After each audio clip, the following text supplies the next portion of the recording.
Avoir été un dragon ou un dragonnier dans une autre vie et dans le cadre de cette synergie, avoir vécu des traumas physiques, émotionnels et spirituels qui ont induit une fragmentation de l'âme, eh bien, ce sont les mémoires que portent, de nombreuses personnes actuellement incarnées sur terre et que porte également l'humanité. Et ce volet karmique, il a des impacts dans la vie de tous les jours pour ceux qui les portent. Peur, tristesse, blessures d'injustice, de trahison, colère, sentiment d'insécurité, etc. Alors j'ai fait une vidéo où je vous raconte sous la forme d'une histoire ce qui peut être révélé dans le cadre d'un rendez-vous de l'âme et les interactions qu'il peut y avoir entre cette vie de dragon, dragonnier et la vie actuelle. C'est un exemple, mais c'est particulièrement étonnant et particulièrement déroutant lorsqu'on n'a pas conscience de ce qui peut s'opérer. Alors je vous propose aujourd'hui d'aller explorer plus précisément où on en est aujourd'hui, où en est l'humanité et où on en est à titre individuel dans la libération, dans la guérison de ces mémoires traumatiques de dragons et de dragonniers. Alors bonjour Stéphanie, bienvenue sur la chaîne Pansement de l'âme. Je suis un peu comme une chercheuse de vérité, que ce soit de notre histoire collective ou de notre histoire individuelle, parce que c'est à partir de ces révélations que peuvent s'opérer les plus belles guérisons, les plus belles libérations sur le plan spirituel et avoir des effets bénéfiques pour nous ici incarnés sur Terre. Alors pour mémoire, je t'invite à faire preuve de libre arbitre et de discernement. Les informations sont délivrées par ma conscience, par canalisation, et il faut un petit peu de temps et de recul pour pouvoir bien comprendre comment les choses s'articulent. Voilà. Et pour pouvoir promouvoir cette approche un petit peu innovante, je te propose de liker, de partager et de me faire part de tes réactions en commentaire. Je les lis tous. Et maintenant, c'est parti pour la canalisation.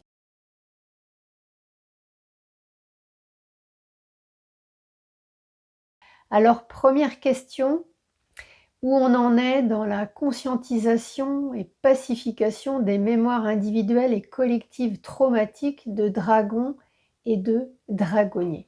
Alors il y a encore du chemin à faire, le travail a commencé à s'opérer. Alors il y a de plus en plus d'êtres incarnés sur Terre qui prennent conscience de ces mémoires traumatiques qui les concernent. Et le travail qu'ils peuvent opérer à titre individuel, il est immédiatement bénéfique au niveau du collectif. Et certaines personnes, lorsqu'elles font ce travail de transmutation, eh bien, elles transmutent aussi une partie du karma des autres. C'est comme s'il y avait un espèce d'écho qui se faisait en fait. Donc lorsqu'une personne fait pour elle-même, ça envoie cette vibration de libération, de pardon, de guérison, de nettoyage, et c'est comme si cette vibration, comme une onde autour d'une goutte d'eau, eh bien elle part un peu partout et ça va passer dans l'aura de certaines personnes qui sont concernées, qui ne sont pas à même de pouvoir faire ce travail-là, et ça va, pour partie, transmuter leur passé sans qu'elles ne le sachent en réalité. Et pour ces personnes-là, il faudra qu'il y ait plusieurs ondes en fait, hein, qui passent, voilà, donc c'est-à-dire qu'une personne qui fait le travail à titre individuel, bon, elle le fait, c'est immédiat, enfin il y a le temps d'intégration, mais voilà. Elle va transmuter son histoire d'un coup. Une personne qui, elle, où ça va se faire de manière passive en fait, eh bien, il faudra qu'il y ait eu un certain nombre de personnes dans son entourage. Alors, c'est pas l'entourage familial, hein, c'est plutôt un entourage géographique, mais qu'il l'ait fait pour que, avec plusieurs passes, ça puisse s'opérer. Et puis, ça amènera dans sa vie des situations de vie en tant qu'être incarné, situation de vie de tous les jours en fait, qui la feront bosser un peu plus là-dessus pour qu'elle transmute par elle-même une partie quand même. Mais il n'y aura pas eu la conscientisation de son histoire propre. Elle pourra faire ce travail de transmutation sans. Mais ça se fera, c'est plus long et ça se fera en plusieurs étapes. Ça me parle de tiers, donc on en est au tiers. On a fait un tiers au niveau du collectif, hein, au niveau de l'humanité. Et donc c'est pour ça que ces vidéos sur les dragons, elles sont importantes parce qu'elles permettent d'apporter de la conscience même par des personnes qui ne sont pas directement concernées, mais qui ont une forme de maturité d'âme, une forme de sagesse, et qui en s'intéressant au sujet, en écoutant les vidéos, eh bien quelque part ils donnent une impulsion, ils aident, ils soutiennent en fait ce processus de transmutation pour les autres. Ok, donc 3 modes d'action. Individuel en propre, en passif parce que les autres autour le font, et des personnes qui sont en soutien de par leur maturité, leur sagesse, et qui aident les autres. Et donc ce qui est en train de s'opérer avec ces mémoires de dragons et de dragonniers, eh bien ça a lieu également avec beaucoup d'autres époques, hein, beaucoup d'autres expériences terrestres anciennes. Donc ça me parle à nouveau, parce que ça me l'avait dit la dernière fois, mais de vie égyptienne, de vie celtique, de vie viking, de vie atlante, de vie en hyperborée, de vie non terrestre. Voilà, toutes ces mémoires qui sont portées par l'humanité au titre du collectif, ou parce que certains humains sont concernés, eh bien c'est en cours de transmutation et on a le même niveau d'action, individuel, en passif et avec d'autres qui sont en soutien pour les autres. Et en conscientisant comment cela s'opère, donc ce qu'on est en train de nous délivrer, eh bien ça nous permet de cranter un petit peu plus notre action en conscience. Donc continuons en ce sens. Alors, deuxième question, un film sort cet été sur les dragons, donc c'est le 4e d'une série, donc je ne vais pas citer la production. La question c'est pourquoi est-ce que ce film sort? Quel est le rôle de ce film pour l'humanité? Parce que moi ça m'a interpellée, donc je ne sais pas si je suis la seule, mais qu'est-ce qui fait qu'il survient comme par hasard en ce moment? Et y a-t-il un lien avec l'ascension? Alors oui, effectivement, il n'y a pas de hasard, il est bien là pour faire avancer les consciences.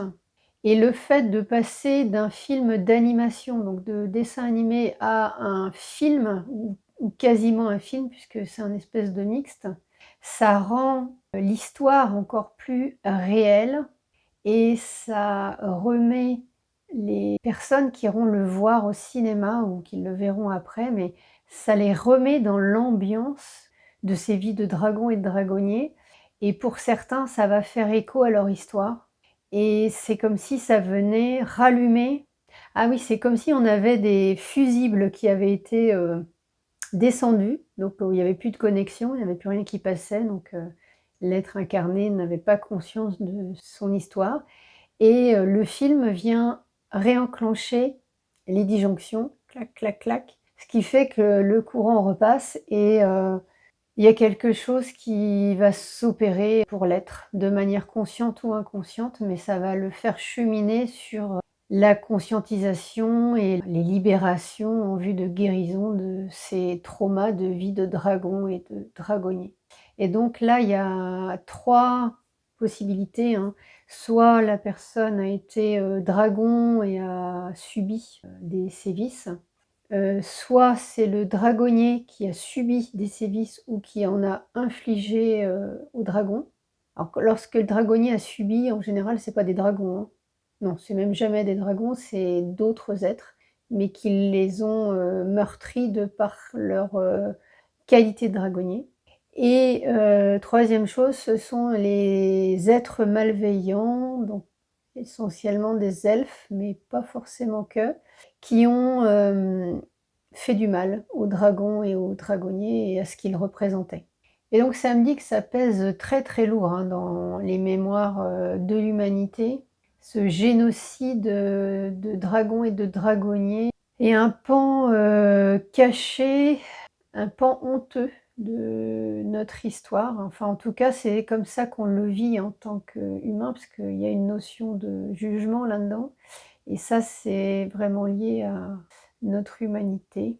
Donc on aura à comprendre que ça a été une étape, c'était à vivre, que lorsqu'on s'était, incarné en dragon, en dragonnier, en elfe, c'était prévu que l'on vive, cette expérience-là et que c'était pour faire grandir notre conscience et que donc, même si c'était violent et traumatique et qu'aujourd'hui on a à le guérir, c'était juste, quelque part. Donc il y a pas de honte à en avoir, tant qu'on en aura honte en fait, on aura du mal à avancer. Il y a à faire face à notre histoire, à l'accepter, à l'accueillir pour pouvoir, la guérir et s'en libérer.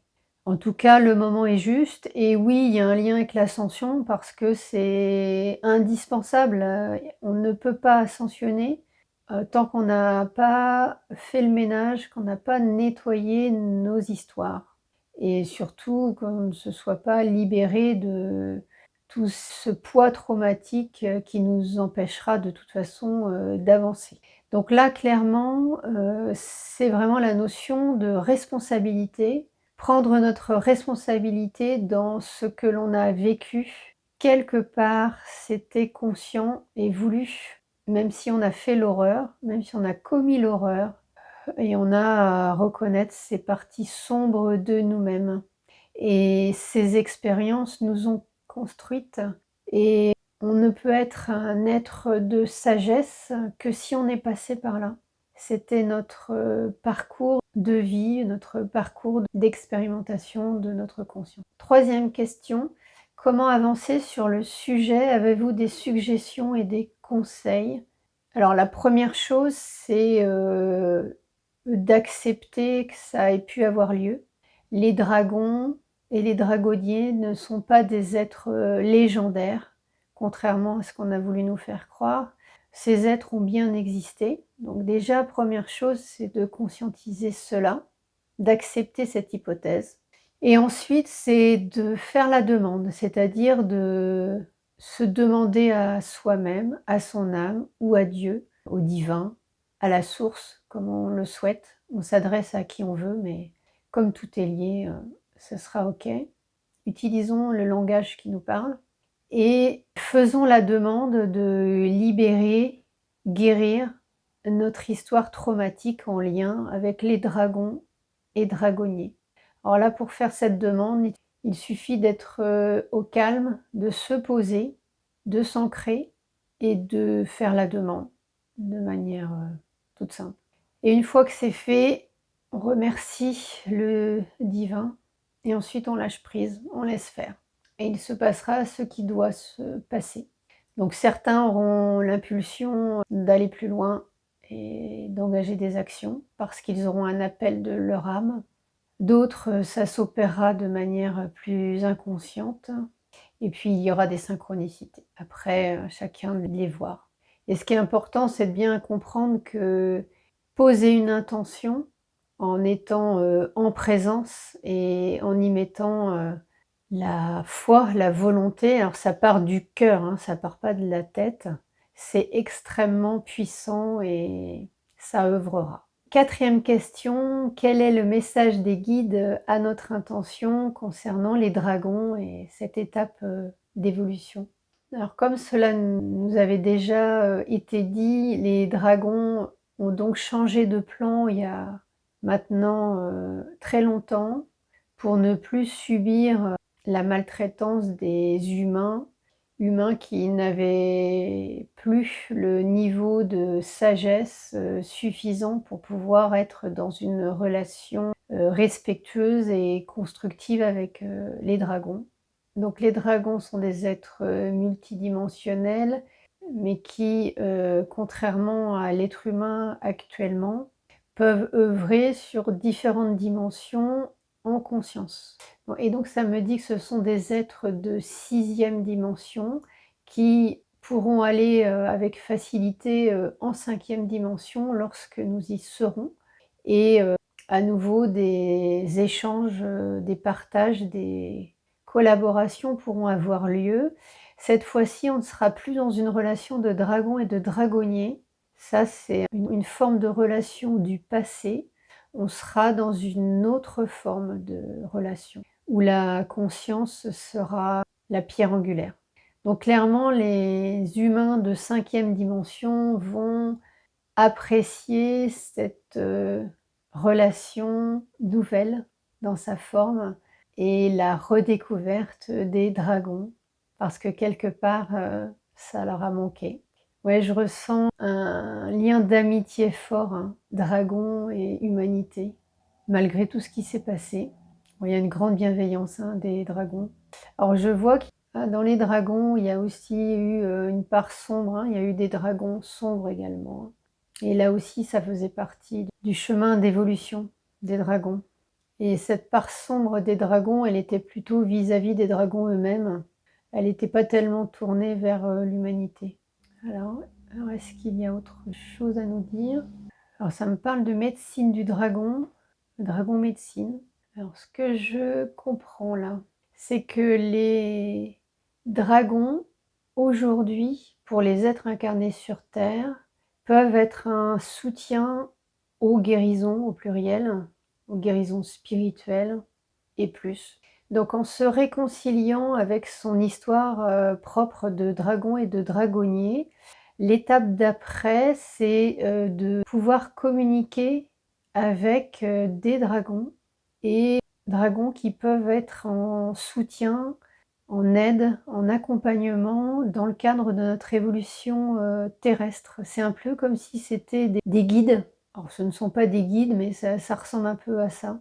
Et donc on peut, une fois qu'on a passé cette étape de guérison de notre histoire, on peut œuvrer avec les dragons sous l'angle de dragon médecine. Et on peut leur demander un soutien, une aide, un accompagnement lorsque l'on sent que c'est juste. Donc ça va parler à une partie des personnes qui écouteront cette vidéo. Voilà, donc si ça vous parle, eh bien, allez plus loin, creusez l'affaire.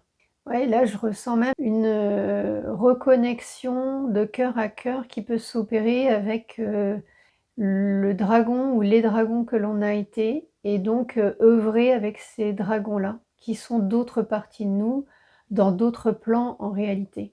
Puisque on a souvent parlé jusqu'ici de vie antérieure, en réalité on est principalement sur des vies qui ont lieu en parallèle, mais ces notions de temps nous dépassent un peu, on a du mal à les comprendre à chaque fois.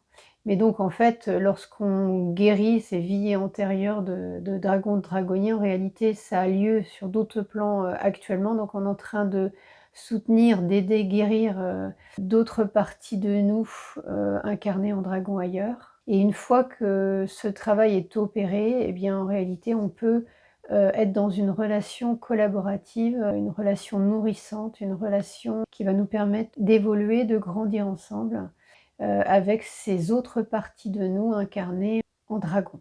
Donc l'info nous est donnée pour qu'on puisse déjà intégrer cela, et on verra ultérieurement, on aura peut-être d'autres données ultérieurement. Voilà. Donc nous sommes sur le bon chemin, continuons d'œuvrer ainsi. Tout passe par le travail de responsabilité et de conscientisation en vue d'une libération et d'une guérison de ces mémoires traumatiques, que ce soit des mémoires où on a été victime ou des mémoires où on a nous-mêmes généré des violences, des blessures à d'autres. Ce qui va permettre progressivement de reconstituer notre âme. Voilà pour aujourd'hui, pour cette nouvelle vidéo sur les dragons. Donc elle vient compléter la toute première vidéo que j'avais faite il y a déjà un petit moment, et la vidéo plus récente qui est une vidéo de mixte entre les rendez-vous de l'âme et un témoignage. Voilà, donc je suis hyper contente de pouvoir être canal de la transmission de ces éléments-là, pour pouvoir permettre à chacun de cheminer sur, sa propre, évolution. Voilà. Bah, merci beaucoup et à très bientôt. Namasté et n'oubliez pas de liker, de vous abonner et de commenter et partager. À bientôt. Namasté.